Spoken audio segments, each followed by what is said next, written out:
First Love by Ivan Turgenev. Translated by Constance Garnett. Chapter 6. The whole evening and the following day I spent in a sort of dejected apathy.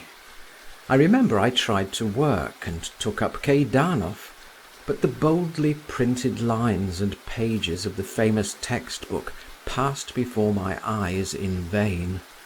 I read 10 times over the words, "Julius Caesar was distinguished by warlike courage." I did not understand anything and threw the book aside. Before dinner time I pomaded myself once more, and once more put on my tailcoat and necktie. "What's that for?"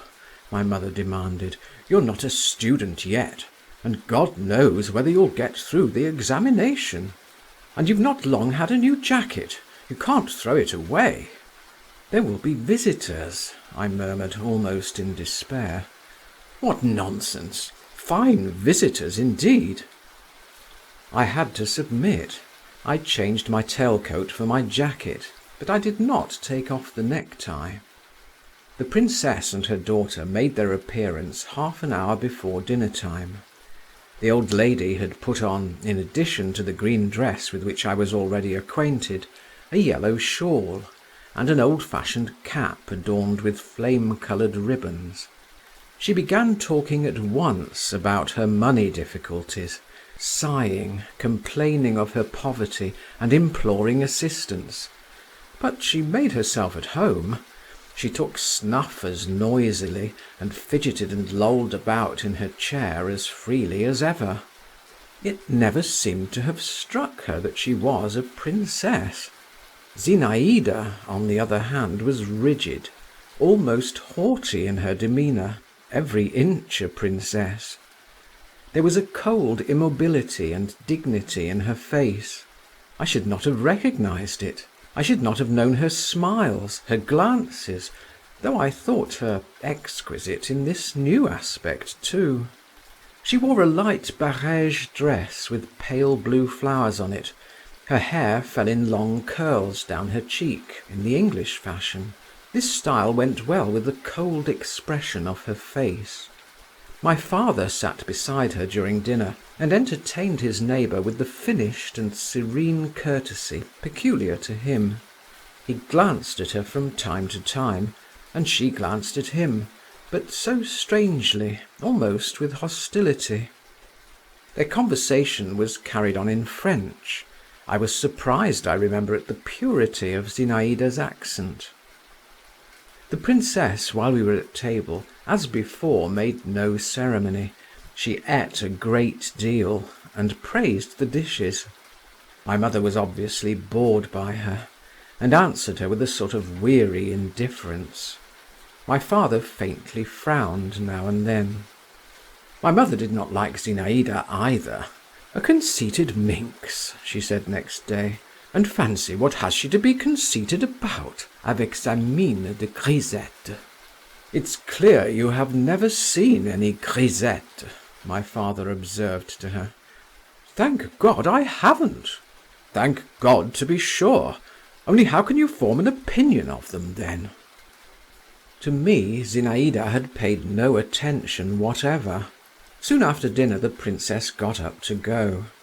"I shall rely on your kind offices, Maria Nikolaevna and Piotr Vasiliitch," she said in a doleful sing-song to my mother and father. "I've no help for it. There were days, but they are over. Here I am, an excellency, and a poor honour it is, with nothing to eat." My father made her a respectful bow, and escorted her to the door of the hall. I was standing there in my short jacket, staring at the floor, like a man under sentence of death. Zinaïda's treatment of me had crushed me utterly. What was my astonishment when, as she passed me, she whispered quickly with her former kind expression in her eyes, "Come to see us at 8, do you hear? Be sure." I simply threw up my hands, but already she was gone, flinging a white scarf over her head. Chapter 7. At 8 o'clock precisely, in my tailcoat and with my hair brushed up into a tuft on my head, I entered the passage of the lodge where the princess lived. The old servant looked crossly at me and got up unwillingly from his bench.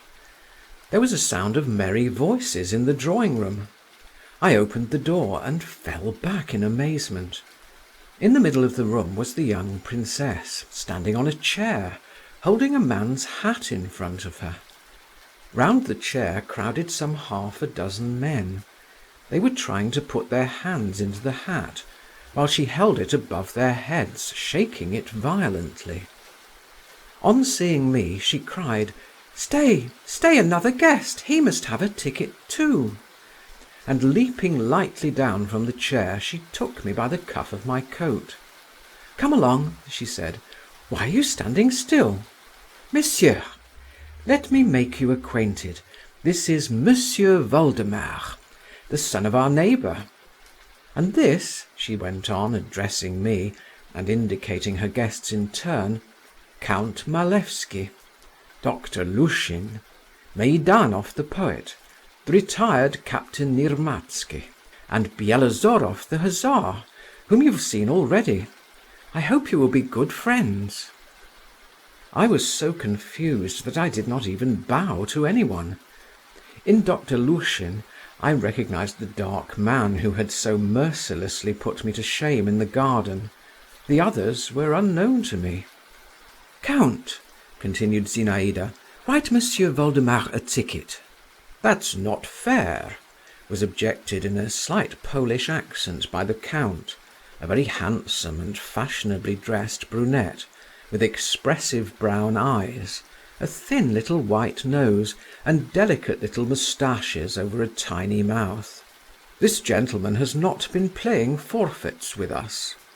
"It's unfair," repeated in chorus Bielozorov and the gentleman described as a retired captain, a man of 40, pockmarked to a hideous degree, curly-headed as a negro, round-shouldered, bandy-legged, and dressed in a military coat without epaulets, worn unbuttoned. "Write him a ticket, I tell you," repeated the young princess. "What's this mutiny? Monsieur Voldemar is with us for the first time, and there are no rules for him yet. It's no use grumbling. Write it. I wish it." The Count shrugged his shoulders, but bowed submissively, took the pen into his white ring-bedecked fingers, tore off a scrap of paper and wrote on it. "At least let us explain to Monsieur Voldemar what we are about," Lushin began in a sarcastic voice, "or else he will be quite lost. Do you see, young man, we are playing forfeits. The princess has to pay a forfeit, and the one who draws the lucky lot is to have the privilege of kissing her hand. Do you understand what I've told you?"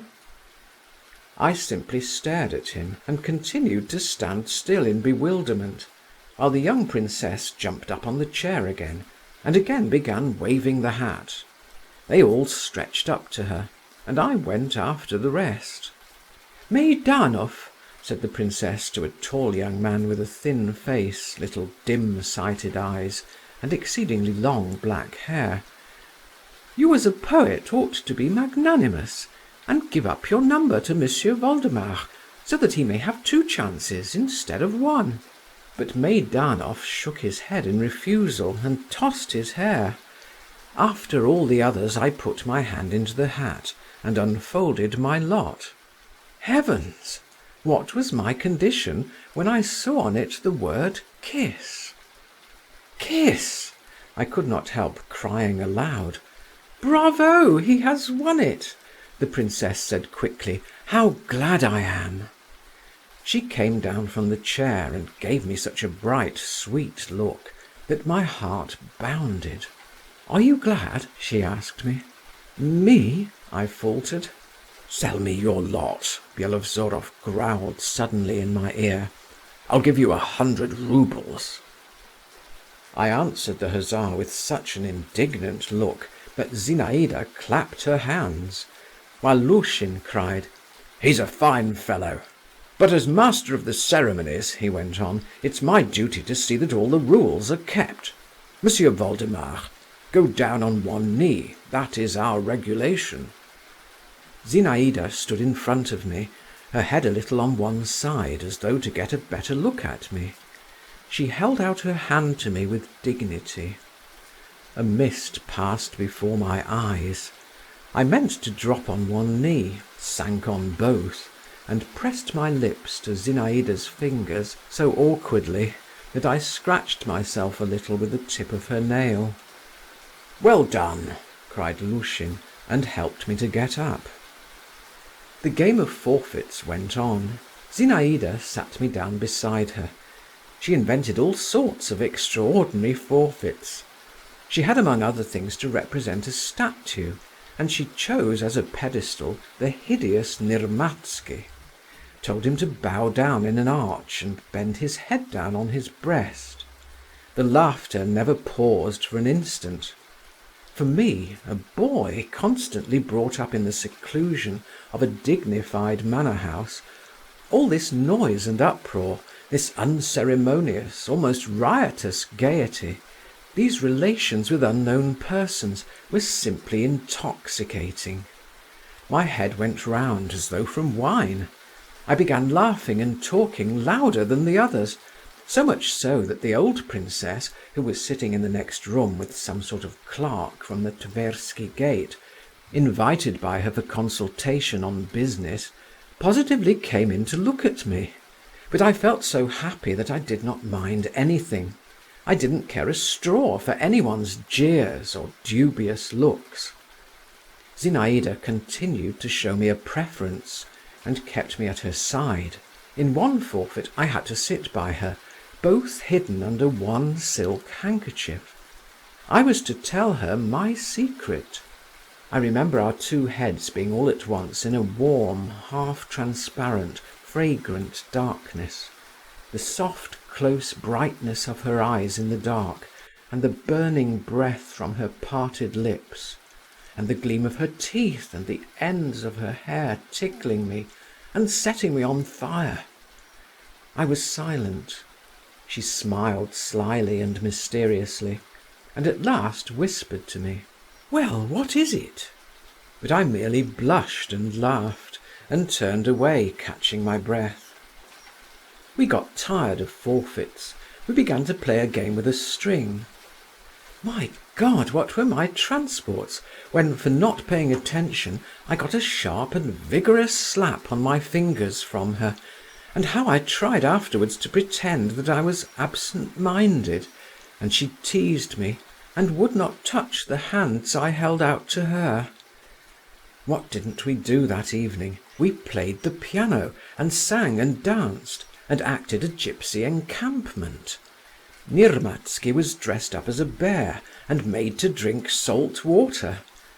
Count Malevsky showed us several sorts of card tricks, and finished after shuffling the cards by dealing himself all the trumps at whist, on which Lushin had the honour of congratulating him. Meidanov recited portions from his poem, The Manslayer. Romanticism was at its height at this period, which he intended to bring out in a black cover with the title in blood-red letters. They stole the clerk's cap off his knee and made him dance a Cossack dance by way of ransom for it. They dressed up old Vonifaty in a woman's cap, and the young princess put on a man's hat. I could not enumerate all we did. Only Byelovzorov kept more and more in the background, scowling and angry. Sometimes his eyes looked bloodshot, he flushed all over, and it seemed every minute as though he would rush out upon us and scatter us like shavings in all directions. But the young princess would glance at him and shake her finger at him, and he would retire into his corner again. We were quite worn out at last. Even the old princess, though she was ready for anything, as she expressed it, and no noise wearied her, felt tired at last, and longed for peace and quiet. At 12 o'clock at night supper was served. consisting of a piece of stale dry cheese and some cold turnovers of minced ham, which seemed to me more delicious than any pastry I had ever tasted. There was only one bottle of wine, and that was a strange one, a dark-coloured bottle with a wide neck, and the wine in it was of a pink hue. No one drank it, however. Tired out and faint with happiness, I left the lodge. At parting, Zinaïda pressed my hand warmly, and again smiled mysteriously. The night air was heavy and damp in my heated face. A storm seemed to be gathering. Black storm clouds grew and crept across the sky, their smoky outlines visibly changing. A gust of wind shivered restlessly in the dark trees, and somewhere far away on the horizon muffled thunder angrily muttered as it were to itself. I made my way up to my room by the back stairs. My old man-nurse was asleep on the floor, and I had to step over him. He waked up, saw me, and told me that my mother had again been very angry with me, and had wished to send after me again, but that my father had prevented her. I had never gone to bed without saying good night to my mother, and asking her blessing. There was no help for it now. I told my man that I would undress and go to bed by myself, and I put out the candle. But I did not undress and did not go to bed. I sat down on a chair and sat a long while as though spellbound. What I was feeling was so new and so sweet. I sat still, hardly looking round, and not moving, drew slow breaths, and only from time to time laughed silently at some recollection, or turned cold within at the thought that I was in love, that this was she, that this was love. Zinaïda's face floated slowly before me in the darkness, floated and did not float away. Her lips still wore the same enigmatic smile. Her eyes watched me, a little from one side, with a questioning, dreamy, tender look, as at the instant of parting from her. At last I got up, walked on tiptoe to my bed, and without undressing laid my head carefully on the pillow, as though I were afraid by an abrupt movement to disturb what filled my soul. I lay down, but did not even close my eyes. Soon I noticed that faint glimmers of light of some sort were thrown continually into the room. I sat up and looked at the window. The window frame could be clearly distinguished from the mysteriously and dimly lighted panes. It is a storm, I thought, and a storm it really was, but it was raging so very far away that the thunder could not be heard. Only blurred, long, as it were branching gleams of lightning flashed continually over the sky. It was not flashing, though, so much as quivering and twitching like the wing of a dying bird. I got up, went to the window, and stood there till morning. The lightning never ceased for an instant. It was what is called among the peasants a sparrow night. I gazed at the dumb sandy plain, at the dark mass of the Neskutchny gardens, at the yellowish facades of the distant buildings, which seemed to quiver too at each faint flash. I gazed and could not turn away. These silent lightning flashes, these gleams, seemed in response to the secret silent fires which were aglow within me. Morning began to dawn. The sky was flushed in patches of crimson. As the sun came nearer, the lightning grew gradually paler and ceased.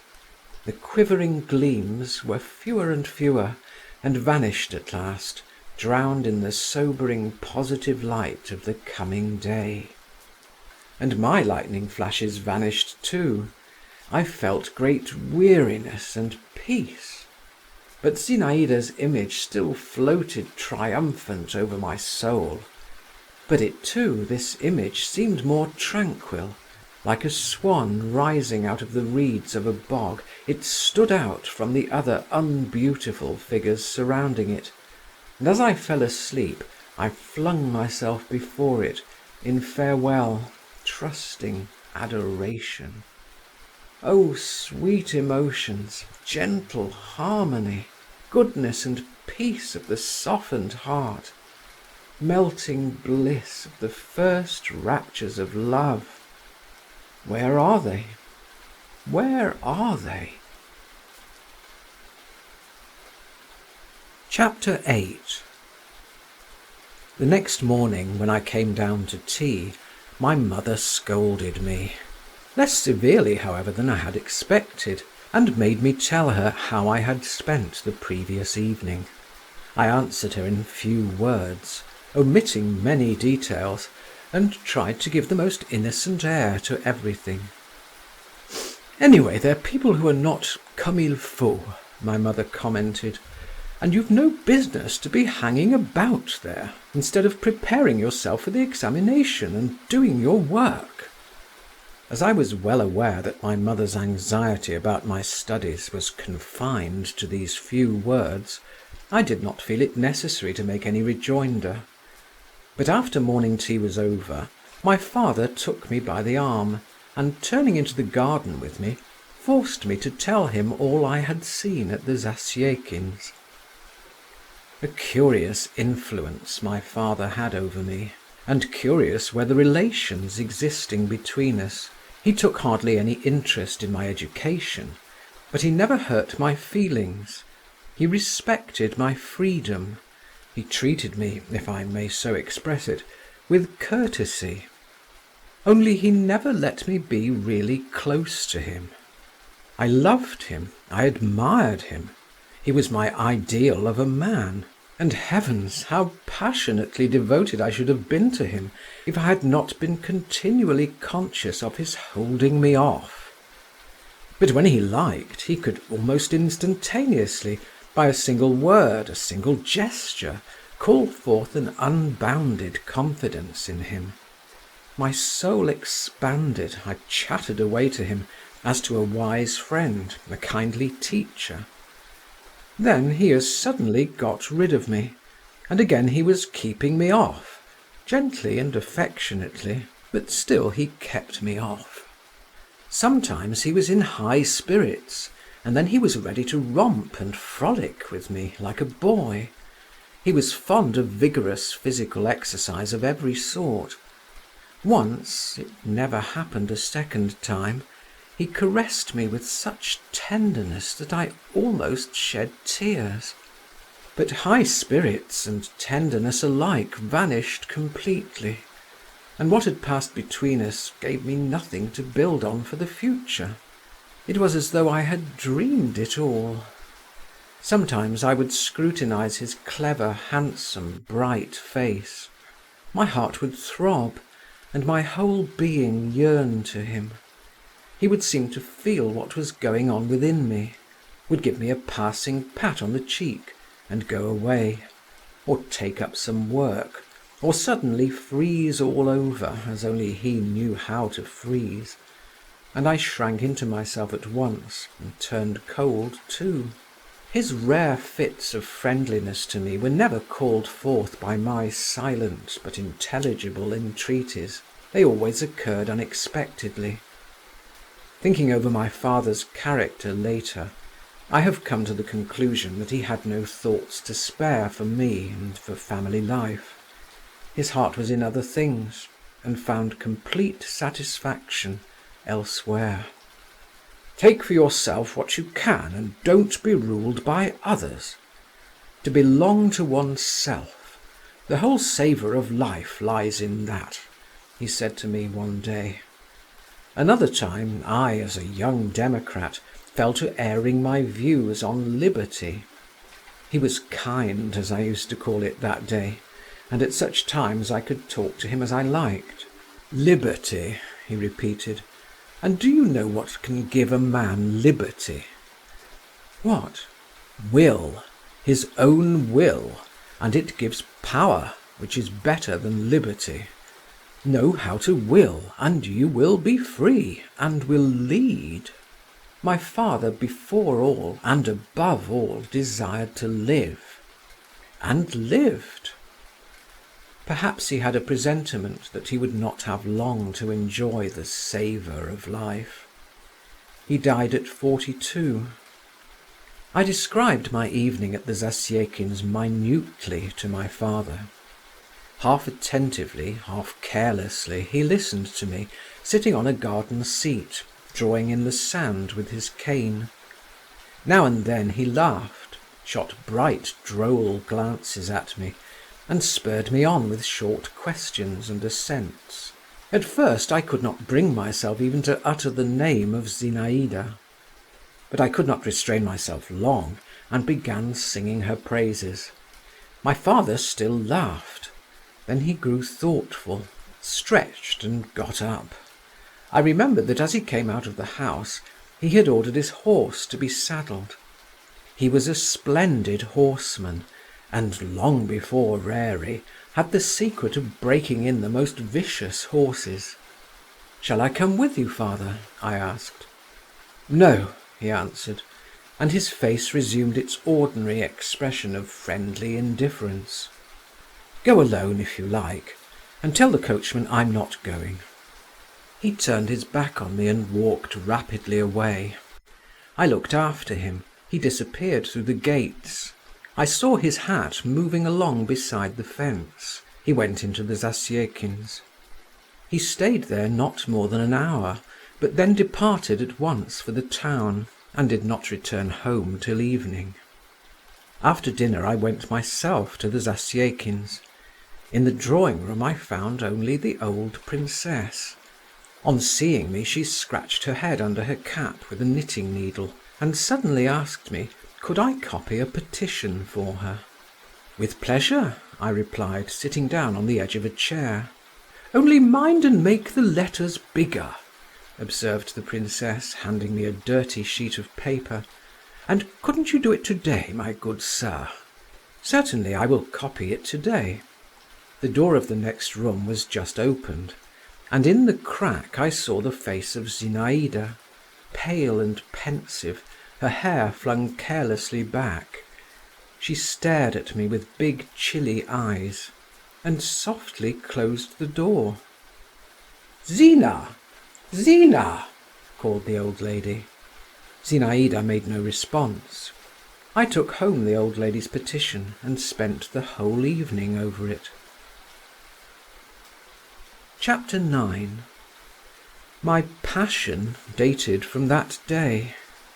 I felt at that time, I recollect, something like what a man must feel on entering the service. I had ceased now to be simply a young boy. I was in love. I have said that my passion dated from that day.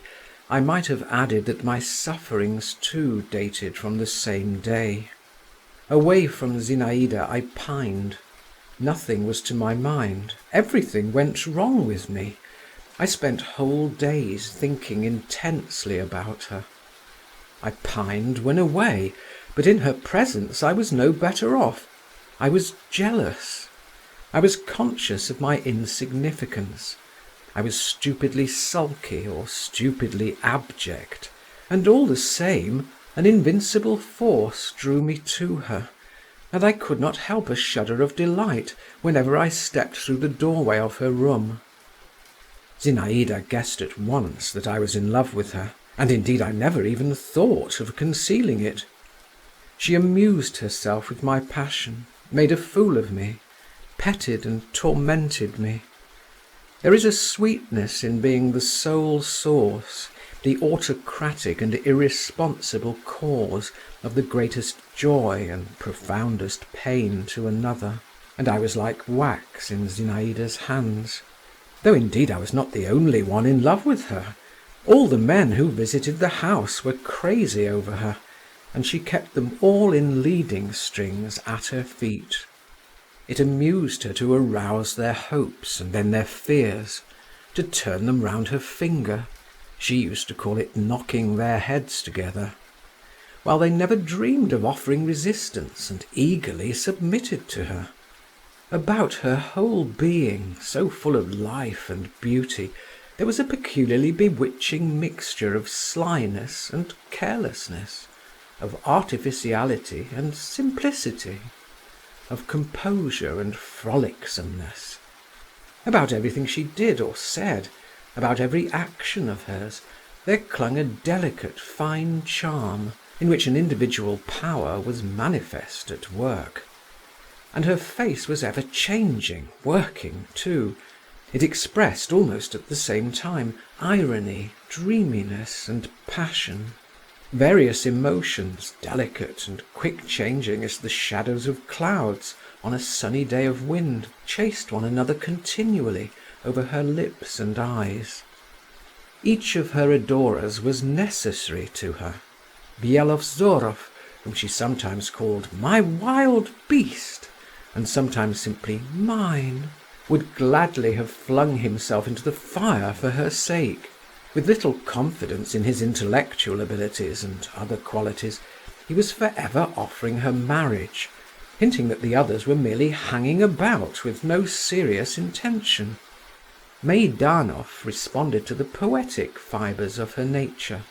A man of rather cold temperament, like almost all writers, he forced himself to convince her, and perhaps himself, that he adored her, sang her praises in endless verses, and read them to her with a peculiar enthusiasm, at once affected and sincere. She sympathized with him, and at the same time jeered at him a little. She had no great faith in him, and after listening to his outpourings, she would make him read Pushkin, as she said, to clear the air. Lushin, the ironical doctor, so cynical in words, knew her better than any of them, and loved her more than all, though he abused her to her face and behind her back. She could not help respecting him, but made him smart for it, and at times, with a peculiar malignant pleasure, made him feel that he too was at her mercy. "I'm a flirt, I'm heartless, I'm an actress in my instincts," she said to him one day in my presence. "Well and good, give me your hand then. I'll stick this pin in it. You'll be ashamed of this young man seeing it. It will hurt you, but you'll laugh for all that, you truthful person." Lushin crimsoned, turned away, bit his lips, but ended by submitting his hand. She pricked it, and he did in fact begin to laugh. And she laughed, thrusting the pin in pretty deeply, and peeping into his eyes, which he vainly strove to keep in other directions. I understood least of all the relations existing between Zinaïda and Count Malevsky. He was handsome, clever, and adroit, but something equivocal, something false in him was apparent even to me, a boy of 16, and I marvelled that Zinaïda did not notice it. But possibly she did notice this element of falsity really, and was not repelled by it. Her irregular education, strange acquaintances and habits, the constant presence of her mother, the poverty and disorder in their house, everything, from the very liberty the young girl enjoyed, with the consciousness of her superiority to the people around her, had developed in her a sort of half-contemptuous carelessness and lack of fastidiousness. At any time, anything might happen. Vonifaty might announce that there was no sugar, or some revolting scandal would come to her ears, or her guests would fall to quarrelling among themselves. She would only shake her curls and say, "What does it matter?" and care little enough about it. But my blood, anyway, was sometimes on fire with indignation when Malevsky approached her, with a sly, fox-like action, leaned gracefully on the back of her chair, and began whispering in her ear with a self-satisfied and ingratiating little smile, while she folded her arms across her bosom, looked intently at him, and smiled too, and shook her head. "What induces you to receive Count Malevsky?" I asked her one day. "He has such pretty moustaches." she answered, "but that's rather beyond you. You needn't think I care for him," she said to me another time. "No, I don't care for people I have to look down upon. I must have someone who can master me. But merciful heavens, I hope I may never come across anyone like that.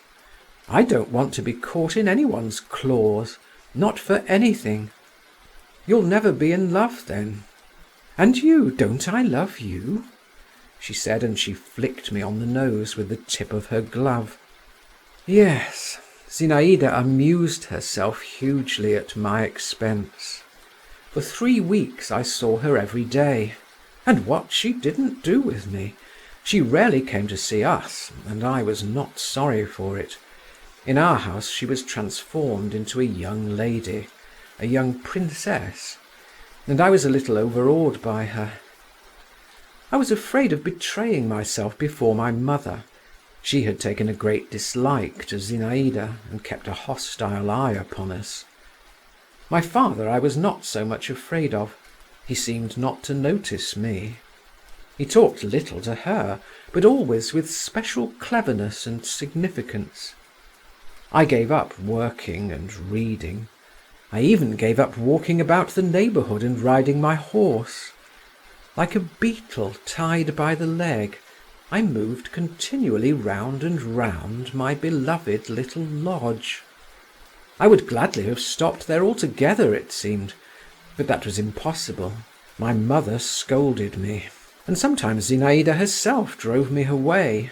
Then I used to shut myself up in my room, or go down to the very end of the garden, and climbing into what was left of a tall stone greenhouse, now in ruins, sit for hours with my legs hanging over the wall that looked onto the road, gazing and seeing nothing.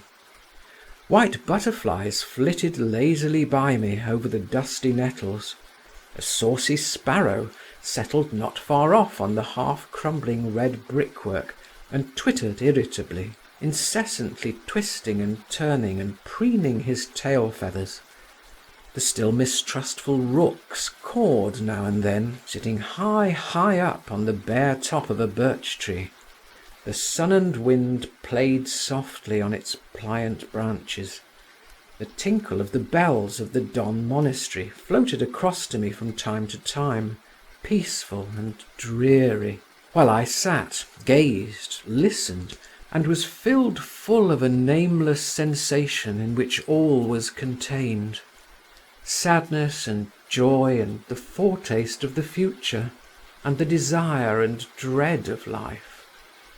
But at that time I understood nothing of it, and I could have given a name to nothing of all that was passing at random within me, or should have called it all by one name, the name of Zinaïda.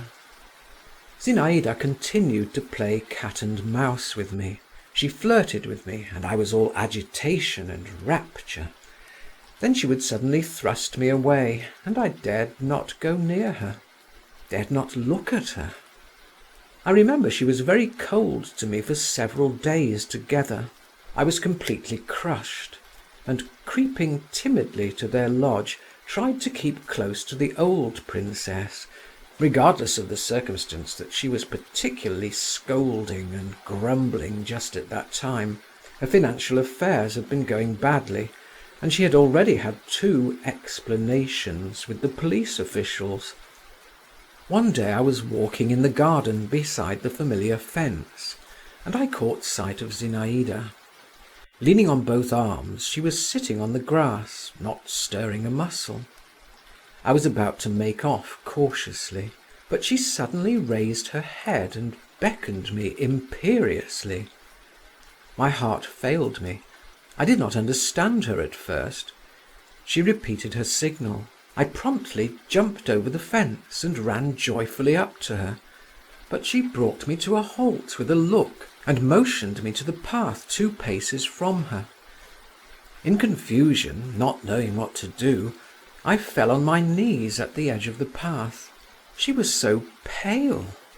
Such bitter suffering, such intense weariness was expressed in every feature of her face. but it sent a pang to my heart, and I muttered unconsciously, "What is the matter?"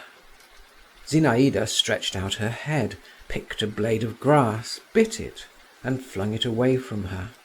"You love me very much?" she asked at last. "Yes."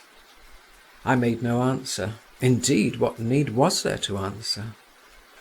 "Yes," she said, looking at me as before, "that's so. The same eyes," she went on, sank into thought and hid her face in her hands. "Everything's grown so loathsome to me," she whispered. "I would have gone to the other end of the world first. I can't bear it. I can't get over it. And what is there before me? Ah, I am wretched. My God, how wretched I am!" "What for?" I asked timidly. Zinaïda made no answer. She simply shrugged her shoulders. I remained kneeling, gazing at her with intense sadness. Every word she had uttered simply cut me to the heart. At that instant I felt I would gladly have given my life, if only she should not grieve. I gazed at her, and though I could not understand why she was wretched, I vividly pictured to myself how in a fit of insupportable anguish she had suddenly come out into the garden and sunk to the earth, as though mown down by a scythe. It was all bright and green about her. The wind was whispering in the leaves of the trees, and swinging now and then a long branch of a raspberry bush over Zinaïda's head. There was a sound of the cooing of doves, and the bees hummed, flying low over the scanty grass. Overhead the sun was radiantly blue, while I was so sorrowful. "Read me some poetry," said Zinaïda in an undertone, and she propped herself on her elbow. "I like your reading poetry. You read it in sing-song, but that's no matter, that comes of being young. Read me On the Hills of Georgia, only sit down first." I sat down and read On the Hills of Georgia. "That the heart cannot choose but love," repeated Zinaïda. "That's where poetry's so fine. It tells us what is not, and what's not only better than what is, but much more like the truth. Cannot choose but love. It might not want to, but it can't help it." She was silent again. Then all at once she started and got up. "Come along. Meidanov's indoors with mamma. He brought me his poem. But I deserted him. His feelings are hurt too now." "I can't help it. You'll understand it all some day. Only don't be angry with me." Zinaïda hurriedly pressed my hand and ran on ahead. We went back into the lodge. Meidanov set to reading us his Manslayer, which had just appeared in print, but I did not hear him. He screamed and drawled his 4-foot iambic lines. The alternating rhythms jingled like little bells, noisy and meaningless, while I still watched Zinaïda and tried to take in the import of her last words. "Perchance some unknown rival has surprised and mastered thee," Meidanov bawled suddenly through his nose. And my eyes and Zinaïda's met. She looked down and faintly blushed. I saw her blush and grew cold with terror. I had been jealous before, but only at that instant the idea of her being in love flashed upon my mind. Good God! She is in love. End of chapter 9. Recording by Martin Geeson in Hazelmere, Surrey.